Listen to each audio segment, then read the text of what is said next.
Amber Heard. Now, moving on, because let's get to the juicy one, and then it's going to work its way into the election stuff, because we're going to go from overt, outright, systemic corruption of a magnitude that I could never appreciate before getting into this, and then we'll talk about the elections. So, Carter Page, Kevin Clinesmith. We covered Carter Page last week, I think, or it was midweek. Or we covered Carter Page. He's suing the Department of Justice, FBI, James Comey, Andy McCabe, Peter Strzok, I forget the other names, for damages for this abusive FBI misconduct, disclosing personal information obtained through unlawful FISA warrants to the media, ruining his life in a way that I don't think most people can actually truly appreciate in terms of what they disclosed of Carter Page and being a source for the CIA, which can get people into big trouble. And I'm weighing my words. So we did that lawsuit. It's a very interesting lawsuit. We'll see where it goes. Now in the Kevin Clinesmith case. And so for anybody who doesn't know, Kevin Clinesmith, if you Google image him, he looks like a 13-year-old kid at a birthday party in the image that's all over Google. He was the attorney in the FBI working this file with the supervisory secret agent and all, the whole team. He, in the context of this fourth FISA application, the third renewal, gets an email from the CIA, and we'll go over why they call them the other agency or the other government agency in the sentencing memorandum. But he gets an email from the CIA saying Carter Page was a source for the CIA. He realizes now that this ought to have been disclosed to the court from the get-go. Why it wasn't, we're going to get into. And he realizes that if they disclose it now on the third renewal, the fourth FISA, they're going to get in trouble. They're going to have to explain to the court why it was that this was never disclosed, because they probably would have never gotten the FISA warrants in the first place, because for a number of reasons.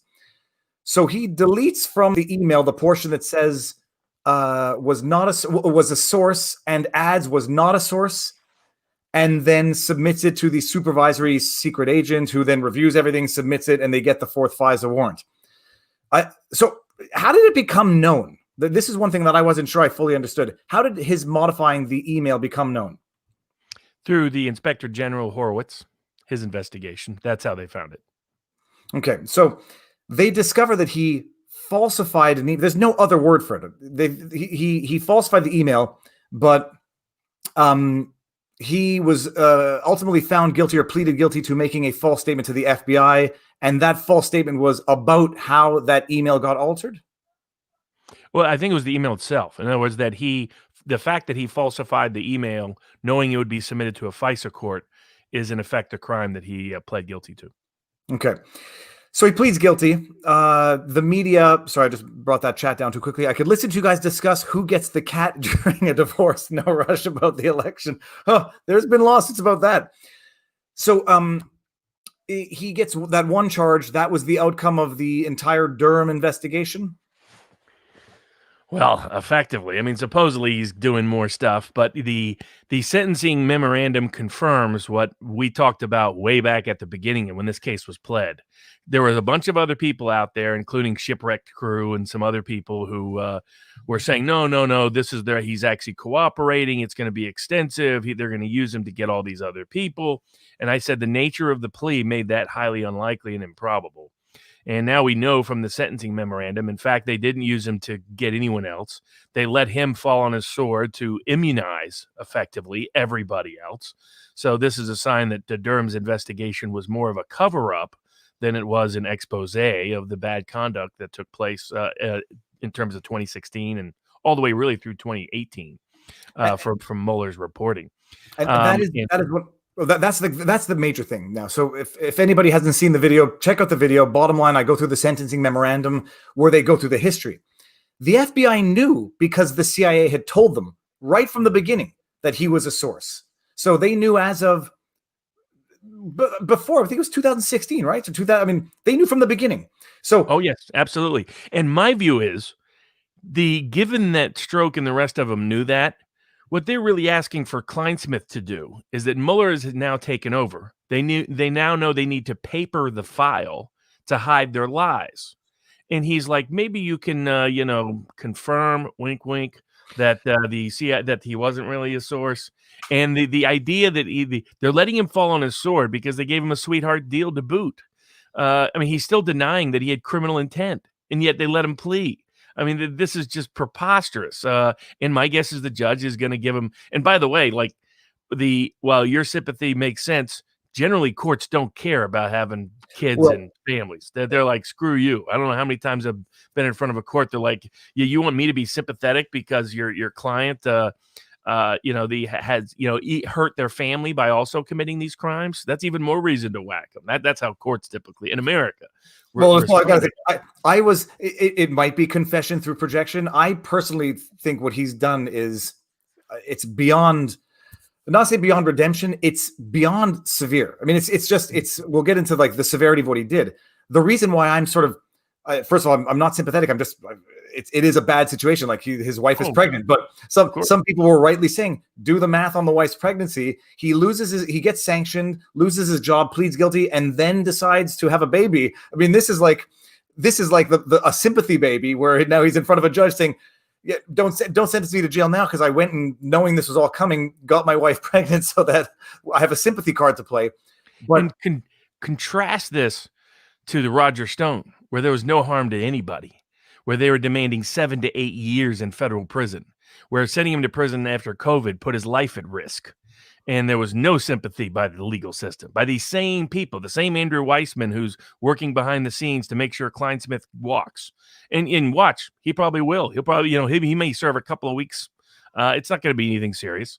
And so it shows what a joke Durham's whole investigation was, shows what it was a cover-up operation from the get-go. And those of us that were critical of it have been unfortunately vindicated by what that sentencing memorandum said. And so everybody should appreciate this. Worst case scenario, Robert, from what I understand, worst case scenario, 6 months, right? That's yes. Okay. And I didn't mention it in the video because it would get too complicated, but Roger Stone, who lied to the FBI agents about a fake connection. He didn't lie about something material. He lied about something that wasn't true. Well, just to Congress. He just lied to Congress about something that had no material impact whatsoever on their investigation and harmed nobody. It's I'm going to bring up a Cleopatra super chat. How are we doing on the lawsuits in the election? We haven't gotten there yet, Cleopatra. We're getting there, but this is the perfect segue because it's showing what the system is, and this is why I'm sort of sympathetic to Clinesmith, because I say sympathetic in big quotes, or I can't get them in, because when the FBI team is saying, "Hey, can you go back and make sure that he wasn't a source?" They know damn well that he's a source. This is. When I say that corruption is not flipping open a briefcase full of cash under a table, corruption is a wink of an eye. It's an answer in a question that you know before you ask. Hey, are you sure he wasn't a source? He knows exactly what they're asking for, and he knows exactly what he needs to get because he knows the hole that they're in, and he knows the house of cards that they want to build. So what drives me nuts is, they get this, he looks like a child in the image, and he probably is a child in the infrastructure. Who knows? He's like, oh, I did good, right? Like, in the sentencing memorandum, the supervising agents say, oh, that's interesting. And he says, interesting, good, right? Like, we won't have to add this nasty footnote. Like, tell me I did a good job. When I look at Clinesmith, I see the guy from Happy Gilmore, first movie reference. I see the guy from Happy Gilmore who was Shooter McGavin's hitman, like running his car into Happy Gilmore. And that's what Clinesmith is in all this. Like some stooge, they say, you go do what you have to do to cover up for all of us and to get us out of this. And he gets caught only because it doesn't go the way everybody thought it would go. Had it gone the way it would have gone, Page is, up Poop Creek. Flynn is still there, but got pardoned. So this guy, his mistake and his crime is a drop in the bucket for the overall scheme, which obviously involved people above him. And he was just doing the work that he knew they were asking him to do in the question and the way they were asking it. And Durham structured this deal to close off their risk and exposure related to it. And the people told me I was wrong back then and we were off of it. They were wrong.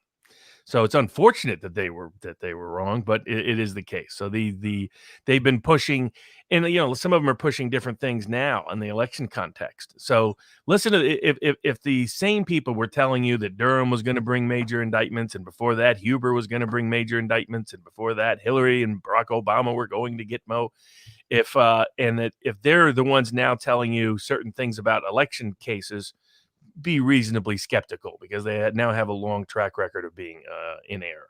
I mean, just everybody has to appreciate the Clinesmith situation is outlandish. It's outlandish because everyone in the team knew, and it's clear from the way they were asking him, that they knew that Carter Page was a source. They knew that they were getting to a point where they were going to have to disclose it somehow, or paper the file in another manner. And they got Clinesmith to go in and alter an email. He was not a party to it. It was an email sent to him that had been sent to him earlier, like a year earlier.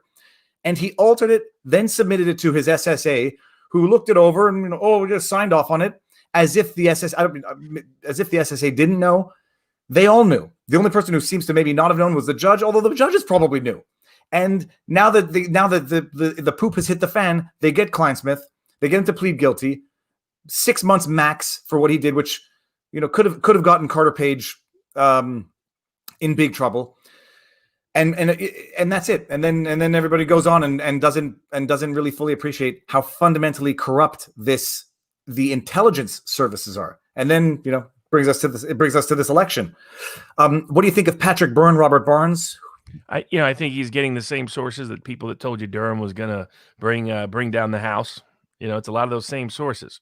The sources that are saying that the military is secretly involved, and that they took servers and seized servers from overseas, and that the Kraken refers to a military unit that's actually not even a military intelligence unit. It's for assignment location unit. So they're just unreliable. As I think Patrick Byrne means well, I just think he has unreliable, untrustworthy sources, and I don't believe his information is accurate. That's the short answer. And here Talek says that is oh my gosh, what's his name? Benny Hill. That's Benny Hill in that avatar. When you consider Clinton, this investigation, Flintstone, it certainly feels like we live in Soviet Russia, where party members are a different class of people. A lot of Marxism in the U.S., it seems.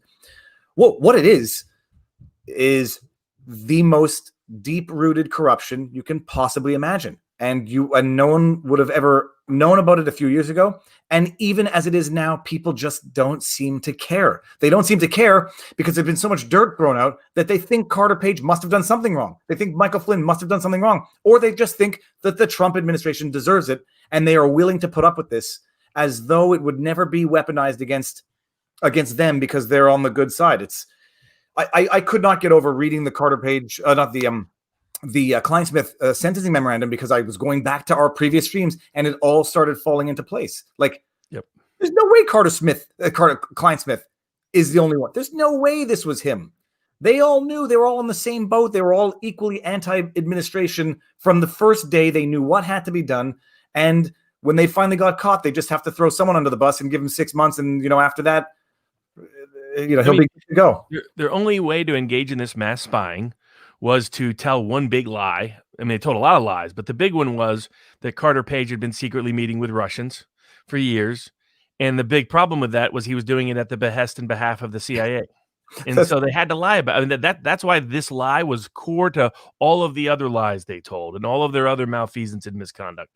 And to let all of them off the hook by pretending that Clinesmith, who just got caught red-handed by the inspector general, so he forced Durham's hand at taking some sort of action, shows you how bad Durham's investigation has been, shows you how bad faith it's been, and shows you the degree of corruption we have, that none of these people will face any consequence meaningful, the people that are meaningful, for what took place. It shows how systemic and systematic our problems are. And so everybody appreciates. The idea was, they said Carter Page was they were going to spy on him because he's an agent for foreign sources, because he had contacts with Russians. He had the contacts with the Russians, I imagine, well, just because of his contacts in the industry that he was in, but he turned a source for the CIA. So it was the only reason they were exploiting these contacts or using them was for the benefit of the CIA, The FBI then turns around and says, "Oh, look at this. He's got contacts with the Russians. We need to spy on him to get into the Trump campaign for collusion, all this stuff." When it wasn't just that they knew, but it was at their request, and that should turn everybody's stomach. It should turn everybody's stomach, and I never appreciated it fully until reading that memorandum and putting everything that you had said previously, into place. And Carter Page had his life destroyed, his business destroyed, had to move, death threats, had to do special security protocols because he was being told by the liberal media, by the Russiagate media, that he was a Russian agent who helped rig an election. So I mean that's the scope of what happened to him. And not only that, obviously you can imagine for someone who's in international business. Is anybody in international business going to do business with someone who's now been outed as a CIA source? Well, and I mean, first of all, being outed can get you into trouble. And I'm saying the word trouble and everybody knows what I mean. That can get you into trouble on an international scale. And then once people know that you are being surveilled, investigated, followed, listened to by the FBI and the CIA, nobody's touching that with a 10-foot pole for business, for pleasure, for entertainment, and I don't know if he has kids. I don't care if he has kids. That ends an effective life. The stress. I once had a client who was harassing me, and it was an immeasurable amount of stress. It's next level. And when I met him in London several years ago, it had to go through extraordinary hoops to try to make sure that there was the least possible surveillance going on at the time. That there are tools for that, everybody, but that's for another discussion another day. But it's extraordinary what happened to him. Incredibly egregious. I hope his suit, at least, not only that, they didn't apparently give him notice to appear. He had to intervene to volunteer to appear as a witness since he's the main victim. So to his credit, he is going to do that and go through some of those details, put pressure on the judge not to go. It's already going to be a joke of a sentence, but not to make it a complete joke of a sentence. No, and incidentally, in the sentencing memorandum, I asked Robert via DM, it's like, why are they referring to this guy's individual number one when we all know who it is? Like, they don't refer to Carter Page by name in the sentencing memorandum. I didn't understand why. I also didn't understand why they were referring to the CIA, or what I assumed to be the CIA, as an OGA or an OAG, another government agency. Like, are they not? Are they theoretically they're sticking within the rules of certain kinds of redactions and corrections, but in my view, all it really did to make it is it effectively limited the scope of understanding the scale of what took place. That was my view. So maybe their motivation may have been to stay within certain rules about national security cases, but its effect was something that mitigated that if you read it without knowing full context, you wouldn't know the whole story of how egregious this was. That is my impression as well. It was that you read OAG and it's another government agency. It could be some administrative body, not the CIA. And individual number one confused it so much so that we don't have a face to this. And so that it doesn't necessarily also lead to Carter Page's massive lawsuit, which is currently pending. And I'm not wrong. Is this judicial knowledge for whichever judge gets Carter Page's case, or does he have to attach that sentencing memorandum as an exhibit? Does he incorporate that into the lawsuit somehow?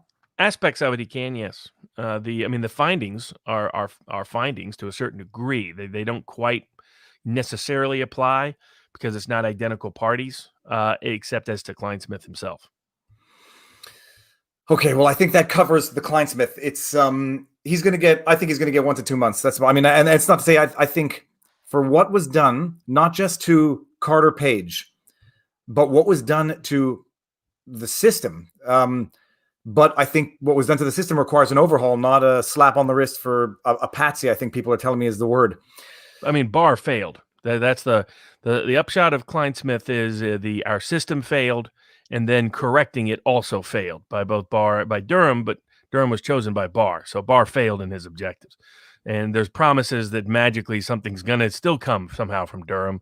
You can't read that sentencing memo and think that's going to happen. And we got Derek Workman says the whole case against Clinesmith is that the FBI already knew that Carter Page was a source. No question. And Carter Page knew that they had to modify or paper the file to justify or to explain away what they had done. Okay, so what do we work into now? Let's see. That's Clinesmith. Let's get to the lawsuits. Let's deal with the big one. We'll start with Sidney Powell's dismissal on appeal in Georgia or Wisconsin? I think it was Wisconsin, right? Georgia. So the